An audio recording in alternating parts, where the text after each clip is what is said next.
You're traveling through another dimension. A dimension not only of sight and sound, but of mind. A journey into a wondrous land whose boundaries are those of imagination.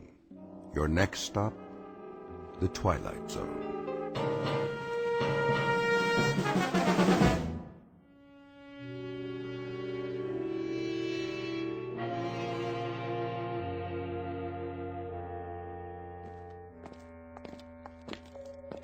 God, you haven't answered my question. No questions.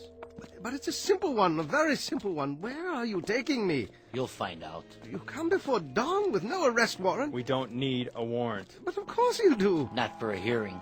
Oh, is that what this is about, an investigative hearing? That's such an hour. Chancellor's orders.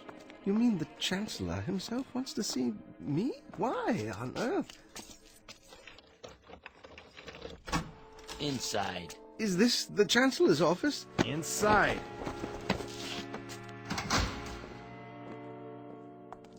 Hello. Hello.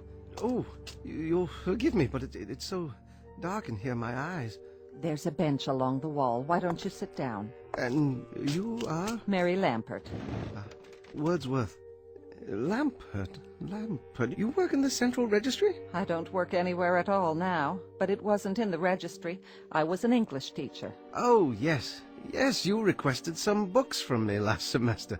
But what are you doing here? The same as you, I'm afraid, Mr. Wordsworth. You were summoned for a hearing? We all were. No, I beg your pardon. I didn't see you. I'm used to that. Hello there. Hello, Mr. Wordsworth.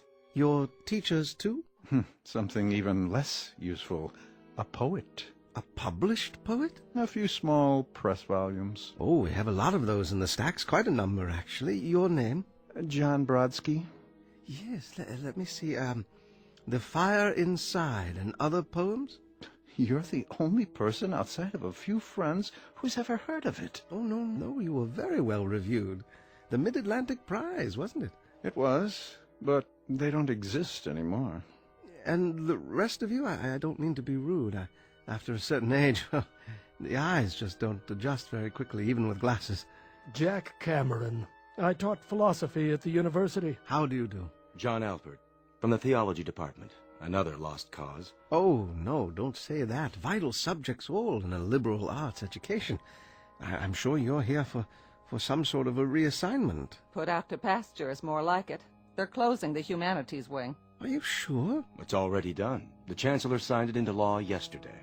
To be replaced by what? Business law, medicine, computer sciences, perhaps. Something more practical. The word is they're not going to use human teachers at all anymore. I see. And what of books? They'll be obsolete too, what with the standardized software. In other words, will all be obsolete? That's the handwriting on the wall. But that's absurd. Well, what will they do with us? Pay us not to work? I think they have in mind something a bit more efficient. Such as? Lampert, Yes? this way. Yes, of course, I'm ready. I'll go first. Please, that's not necessary. Lampert, Mary, now. Now, wait a minute. Where are you taking her? Goodbye, Mr. Brodsky, Mr. Cameron, Mr. Alpert, and you, Mr. Wordsworth. I've enjoyed meeting you, however briefly. Well, we'll talk more later. When will I see you? Why, on television, perhaps. I'll hold a good thought for you. For all of you. Wait! Where are you taking her? You walk out of this room and into the next at your own risk, because it leads to the future. Not a future that will be, but one that might be. This is not a new world, brave or otherwise. It is simply an extension of what began in the old one. It has patterned itself after every dictator who ever planted the ripping imprint of a boot on the pages of history since the beginning of time. It has refinements, technological advances, and a more sophisticated approach to the destruction of human freedom. But like every one of the superstates that preceded it, it has one iron rule. Reason is an enemy and truth is a menace. This is Mr. Romney Wordsworth in his last 48 hours on Earth. He is a citizen of the state, but will soon have to be eliminated because he is built out of flesh and because he has a mind.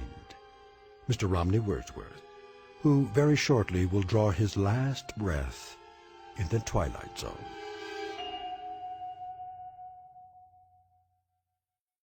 And now, The Twilight Zone, and our story, The Obsolete Man, starring Jason Alexander, with Stacy Keach as your narrator.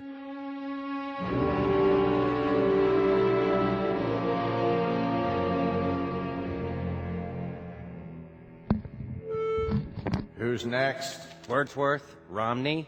Wordsworth. Ah, yes. You should have the file on your desk, Chancellor.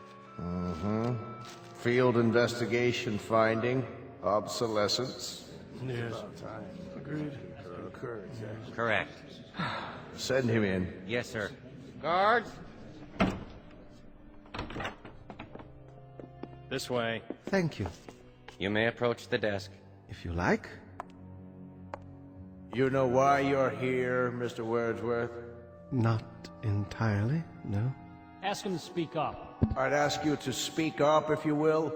In general terms, yes, sir. But I do have a few questions. Your questions will be answered in due course. Now then, you've been under investigation, Mr. Wordsworth, I have? for the mandatory period of 1 year and 11 months. I was never notified of any investigation. Notification is not required under the new edicts. Really? I have the results before me. The determination is that you're obsolete. That's an interesting word you use. Therefore, the purpose of this hearing is to make a finding in the matter and sentence you accordingly. You understand that? Yes, sir. I suppose I do. Your occupation, Mr. Wordsworth? Librarian.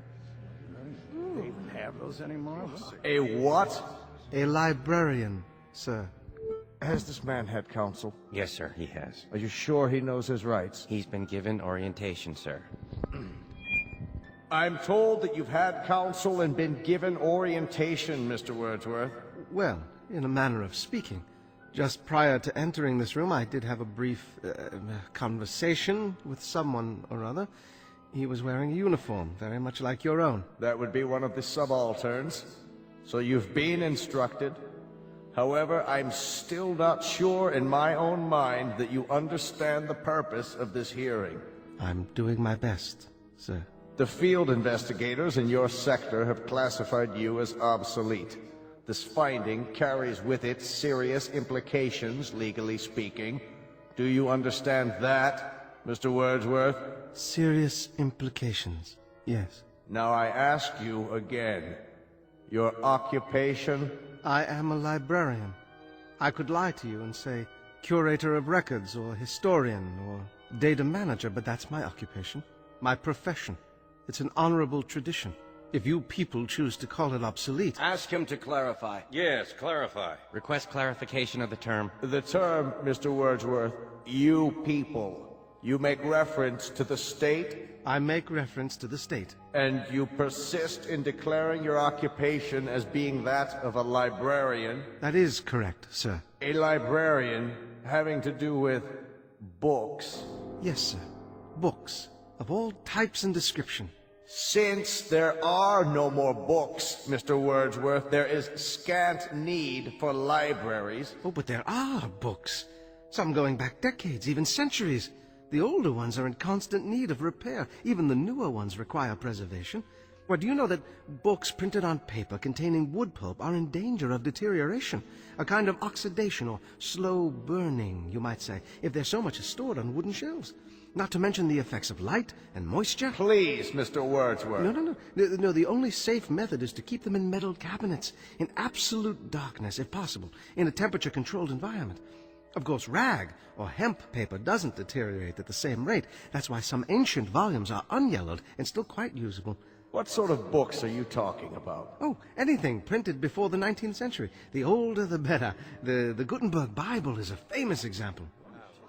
To close the subject, with no further need of libraries, it follows that there is little call for the services of a librarian. Now, I must ask for clarification. Did you say no further need?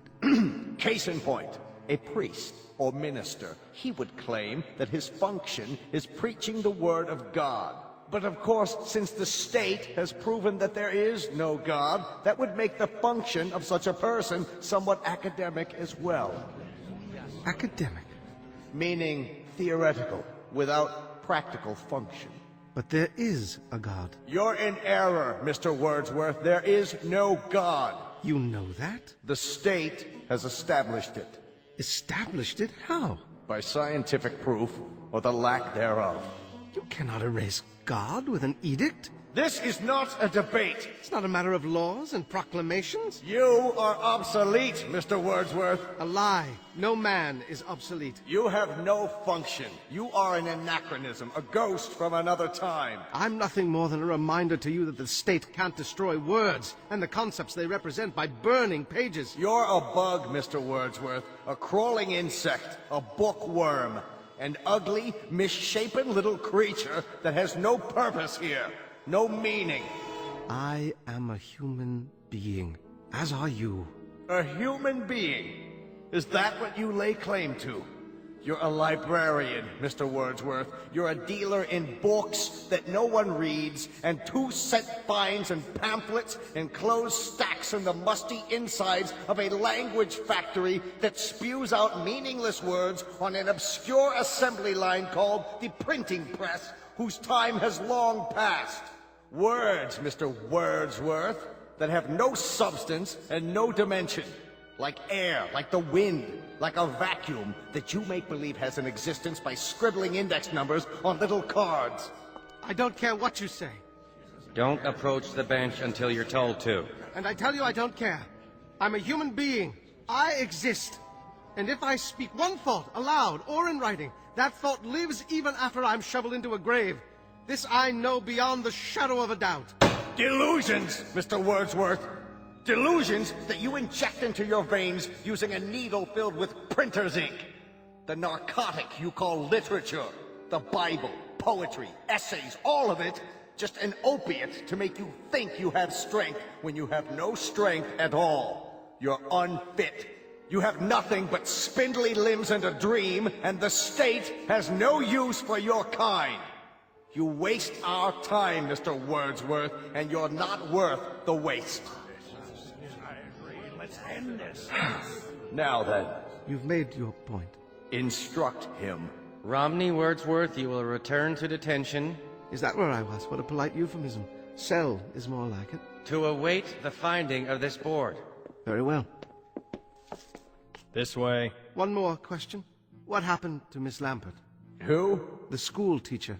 Her case has been decided. The result will be on this evening's telecast. I'm sure it will be, but I'm asking you, what was your decision? Take him away.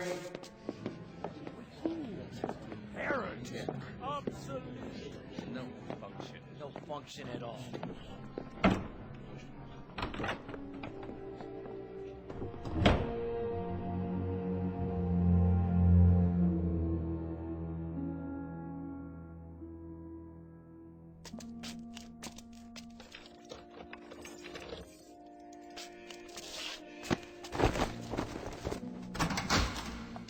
Mr. Wordsworth, how did your hearing go?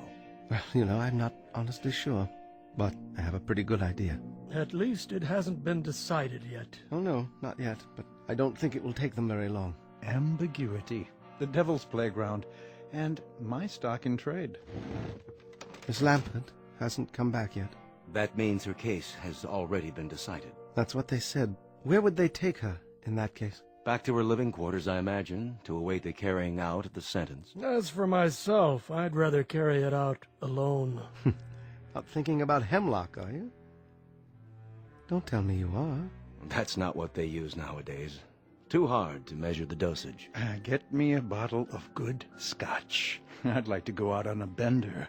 Just give me a pen and paper. But they'd only burn it. Not if it's televised. I can recite to the camera. A public reading at last. Some of it has to get through before they cut off the sound. They can't cut it off. It's an official edict. The equivalent of the condemned man's last words. No matter what those words are? Oh, they'll denounce the statement as soon as it hits the airwaves. But until then, For one shining, glorious moment, I'll have an audience, and someone somewhere may hear my words and understand. Gentlemen, you're dooming yourselves, as if you believe in the superiority of the system, in its right to exist at all. But it does, with or without moral justification. Do not go gentle into that good night, Dylan Thomas? but rage against the dying of the light. We can rage all we like. No one's going to hear it. No? Think about it. What are you driving at? I wonder if they've reached a decision yet.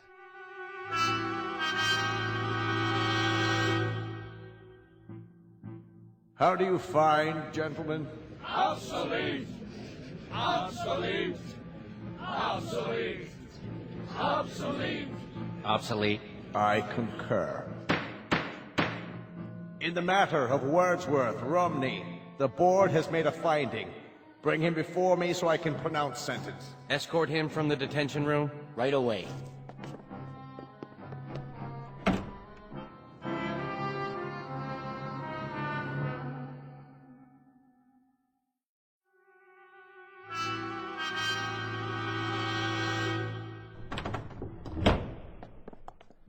Approach the desk, Citizen Wordsworth. Yes, sir?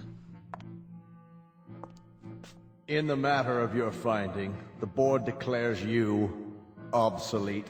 Mm-hmm.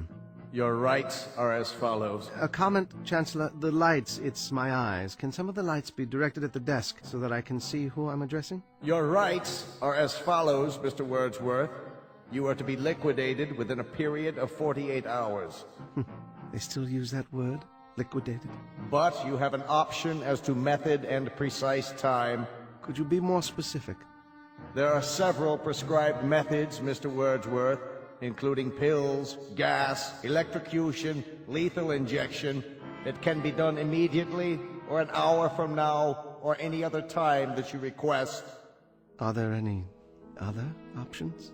The most popular, Mr. Wordsworth, assassination, at a time unknown. This way, the subject is not aware of either the method or the time. Psychologically, it is somewhat easier. In terms of one's mental state, it's the most humane.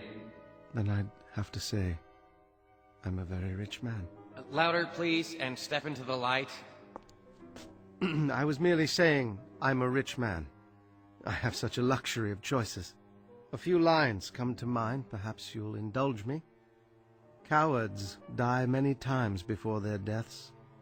The valiant never taste of death but once. Of all the wonders that I have yet heard, it seems to me most strange that men should fear, seeing that death, a necessary end, will come when it will come. That's from Shakespeare, Julius Caesar. So, since you've given me the luxury of choice, I choose the following. To be given an assassin whom I will tell the method of execution. I don't understand. What does he mean? He will tell? Surely he can't be saying. Mr. Wordsworth, please clarify the nature of the request. You will assign me an assassin, Chancellor, just as you stipulated. But only he and I will know the way in which I am to die. I take it that's acceptable? That will be acceptable, Mr. Wordsworth, so long as your sentence is accomplished within the 48-hour period required by law. And one final request, Chancellor. What's that? I should like to die with an audience. I would like my death to be televised. That, too, can be arranged, Mr. Wordsworth. Thank you. It's not infrequently that we televise executions. It has an educative effect on the population. I have no doubt. Now, as to the time of the liquidation, Mr. Wordsworth? Midnight, tomorrow. And the place? In my room. Gentlemen? Agreed, Mr. Wordsworth. We will choose your liquidator and send him over to you, and he will be duty-bound, just as you prescribed, not to divulge the method you've decided upon. Done. Thank you, Chancellor. Whoever said the state doesn't have a heart?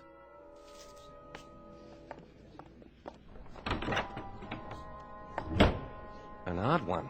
Yes, indeed. And with some very bizarre requests. Bizarre, but to our advantage. He wants his death televised?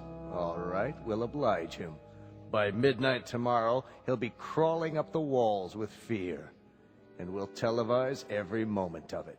His horror, his fright, and I dare say his belly-crawling supplications for mercy.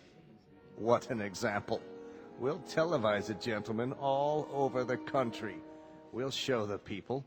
We'll show them how this obsolete man, this librarian, dies.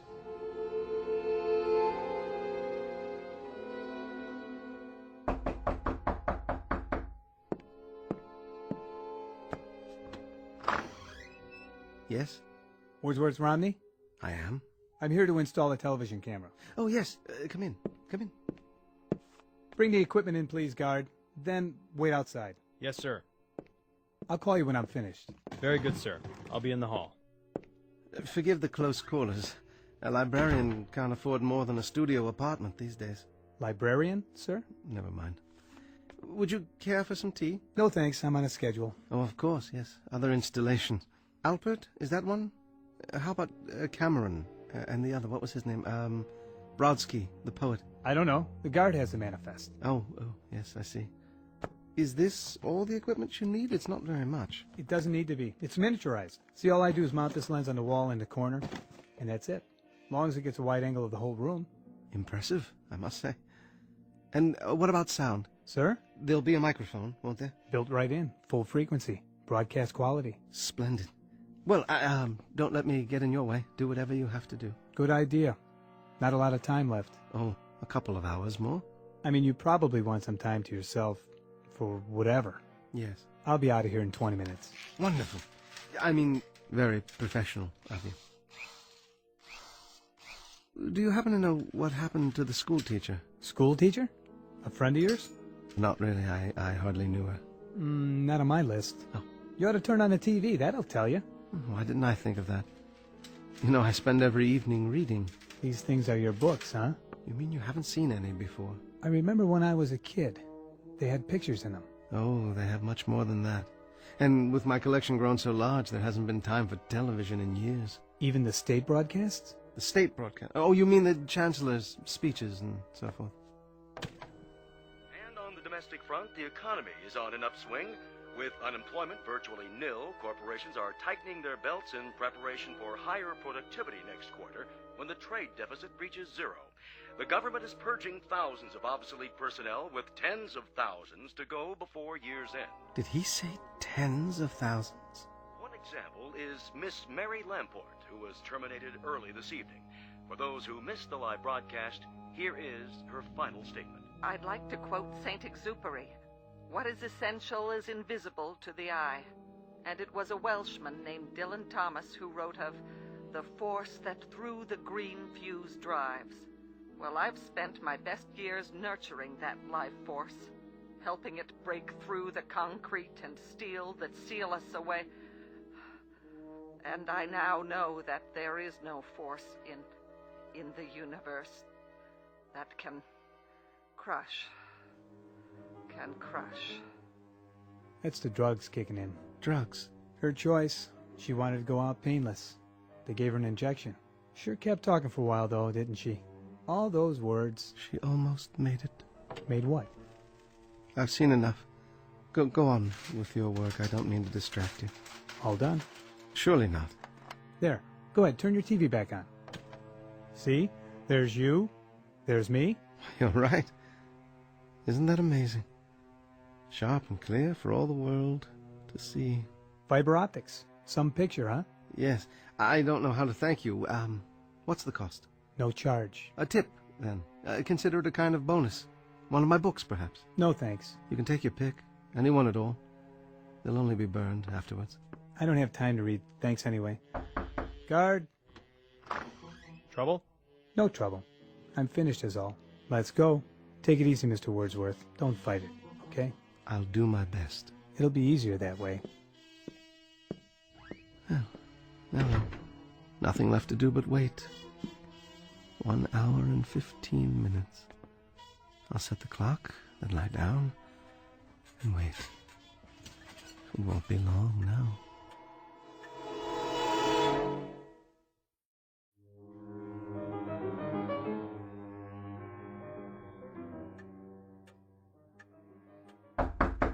Mr. Wordsworth?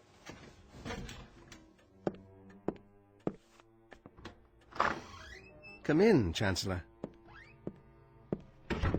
So, this is how a librarian lives. Have a seat, please. I'm sorry there's only the one chair, but with so many books. Thank you for coming. Very irregular, Mr. Wordsworth. Is it? Highly irregular. That you came at all? Do you know why I came? Do you? I invited you. By all means, you invited me. But why would I honor such an invitation?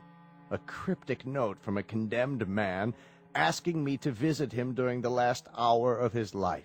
Not normal, I take it? Hardly the norm, Mr. Wordsworth. Hardly what I'm accustomed to. And somewhat suspect, too. How do I know I wasn't invited here for a last pitiful gesture of vengeance on the part of the condemned? Vengeance? After all, I'm more or less responsible for the finding in your case. Your demise in less than an hour. 45 minutes, actually. It can be attributed, at least in part, to my decision. Nonetheless, that was the finding. Do you mind if I smoke? No, not at all. You're my guest. I'll tell you why I came, Mr. Wordsworth. Please. Perhaps to prove something to you. And that is? To prove to you that the state has no fears. None at all. Well, you'll forgive me, Chancellor, but that has the elements of a joke. How so? Well, you come here to my room to prove that the state isn't afraid of me. What an incredible burden that must be, to prove that an obsolete librarian could have any effect at all on the state. I'll tell you why you came, though. I'll tell you the reason that you won't even admit to yourself. And what might that be? I don't fit your formula. Somewhere along the line, there's been a deviation from the norm. Your state has everything categorized, filed, and tagged. You are strength. People like me represent weakness. You control and order and dictate. My kind merely follows and obeys. But something's gone wrong. I don't fit, do I? Oh, you fit, Mr. Wordsworth. In a few moments, you'll be cringing and pleading just like they all do. Yes, indeed, you fit. You've got a miserable, worthless little life, but you've also got an instinct for survival. And very soon now, when you know that life is slipping away, when your survival is just a question of minutes, we'll see which is stronger, the state or the librarian. All the country will see. Yes, they will. I take it you've had a discussion with whoever is assigned to your liquidation. Whomever. What? Whom? Object of the preposition. Midnight, isn't it? A mere 40 minutes from now. That's the camera lens up there on the wall. See it? They brought that in earlier this evening. Very efficient. One man set it up in less than 10 minutes. We're being televised now. That's not unusual. In the mass executions last year, we televised around the clock. 1,300 people were put to death in 6 hours. You never learn, do you? History teaches you nothing. Quite the contrary. It teaches us a great deal. Our predecessors, Mr. Wordsworth, had the beginnings of the right idea. Hitler. Of course Hitler. Stalin. Him too. But in contrast with popular opinion, their error was not of excess. It was simply that they did not go far enough. Too many undesirables were left around, and undesirables eventually form a core of resistance. Old people, for example, clutch at the past and won't accept the new. The sick, the maimed and deformed, they fasten themselves on the healthy body and damage it. So, we eliminate them. Just like that. or people like yourself. They can perform no function for the state, so we do away with them. Only makes sense. What a charming room, Mr. Wordsworth. Small, but functional. Lived here long? For over 20 years. I built the bookcases myself. So I understand. That, incidentally, has kept you alive, that particular talent. Carpentry is a skill, and the state provides considerable leeway for workers who possess certain skills. This chair, for example. You made it. I would have made more furniture, but there wasn't enough space with the books. Unfortunately, you went as far as you could go, which was insufficient. So in a little while, it will be the end of a rather fruitless life as Mr. Romney Wordsworth goes to his own private nirvana. That's what they call it in your books, isn't it? In some books. You're not facing the camera, Mr. Wordsworth. You're cheating the audience. They'll want to see how you die. Sorry? Please, Mr. Wordsworth, show the lens your best side. And don't stifle your emotions. If you feel like crying, go ahead and cry. Or if you want to plead, why don't you do so? Let it all out. Perhaps a high state official might take pity on you. You'd appreciate that, wouldn't you? A little chest-thumping, hand-wringing, some moaning, sobbing histrionics. Suit yourself. Unfortunately, I don't have the time to be enthralled when they do come. I have another appointment this evening. Chancellor. Make it brief, Mr. Wordsworth. You have plenty of time. Smoke as many more of your cigarettes as time allows. How's that? I haven't been entirely fair with you, Chancellor. I invited you here for a very special reason. Would you like to know the method I've chosen for my liquidation? I've had a bomb placed in this room. It has a time fuse set to go off at midnight, a few minutes from now. Thoughtful, Mr. Wordsworth. A relatively quick and painless death. Isn't it, though? And yet, knowing that you're going to be blown to smithereens is not the happiest of thoughts, is it? That depends on the individual. Yes, it does indeed. I'll bid you goodbye, then. What kind of idiocy is this? You've locked the door. Yes, I have. You're not going anywhere. You're staying here with me. Open this door at once! I'm not sure I remember where I hid the key. Question. How does a man react to such a situation? Answer. It depends on the individual. As for myself, I shall sit down and read my Bible. This is insane. Hidden for over 20 years, but the only possession I own that has any value at all to me now. And I intend to sit here and read it until the moment of my death. Let me out of here! Guards! Anyone! Don't waste your breath. There's no one out there. It's one of the rules. You isolate the person to be liquidated, so there's simply no one around. Why don't you face the camera, Chancellor? It's important, you know. You're cheating the audience. What are you talking about? You wanted the whole country to see the way a librarian dies. Why not let the whole country see how an official of the state dies, too? Will they see a contrast, Chancellor? Wordsworth! I order you, let me out of this room! Turn to the camera. Let the people see the strength of the state, the resilience, the courage. Let the people see how a man of steel faces death. I've underestimated you, Mr. Wordsworth. Sit down, Chancellor. You have a nirvana coming up, too. So, let's have a chat. Odd, isn't it? How equal we have become. Death is an exceptional equalizer. It takes a strong and handsome man like yourself, uniformed, bemedaled, and it places you alongside a skimpy thing like myself. But in the eyes of God, there's precious little to distinguish us. We are flesh, blood, muscle, limbs, and we are the same. Understand, Chancellor?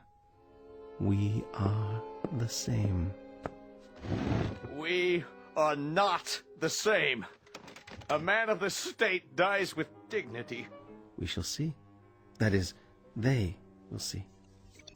The Lord is my shepherd, I shall not want. He maketh me to lie down in green pastures. He leadeth me beside the still waters. He restoreth my soul. He leadeth me in the paths of righteousness for his name's sake. Yea, though I walk through the valley of the shadow of death, I will fear no evil.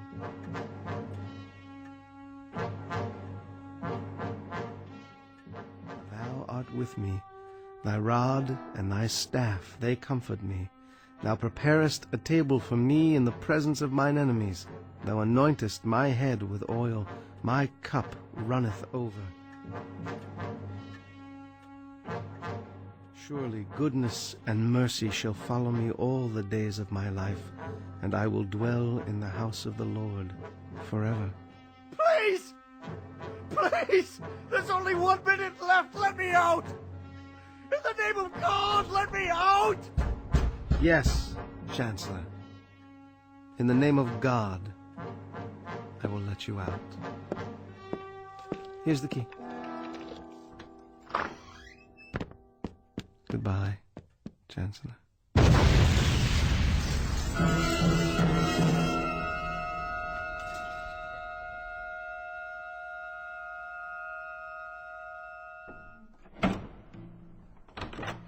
This way. Take your hands off of me. What is the meaning of this? You may approach. I don't understand what's going on. You all know me? No further. Stand where you are. There's been a misunderstanding. I've served the state for years. In fact, I'm the one who created the current edicts and passed them into law. I am the new Chancellor. You have been removed from office. But why? The field investigators have declared you obsolete. You have disgraced the state. You have proven yourself a coward. You therefore have no function. I must protest. Let me speak. Return the prisoner to the detention room while we determine his sentence. The finding of this hearing is that he is obsolete. No! Wait! Hear me out! Obsolete! No! No, wait! Please! No! No! No! No! No!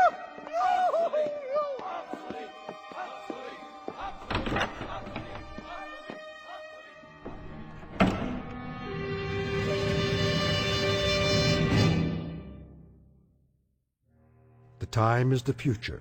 Not a future that will be, but one that might be. Not just this story's lesson, but a lesson for all time. So long as men would speak their mind, and so long as tyranny would seek to muzzle them. File this case under M for mankind in the Twilight Zone.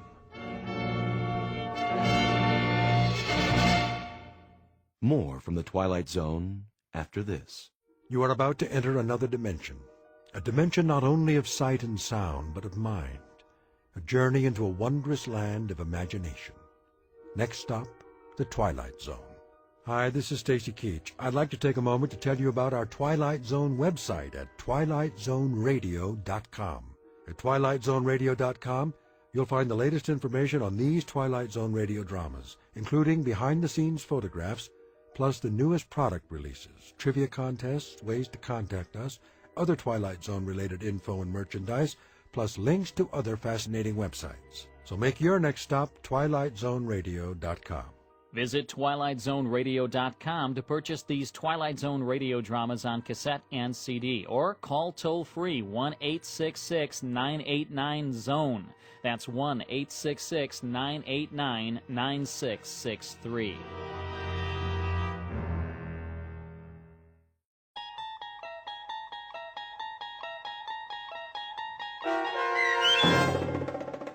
The Obsolete Man, starring Jason Alexander, with Stacy Keach as your narrator, was adapted for radio by Dennis Etchison and based on a script by Rod Serling.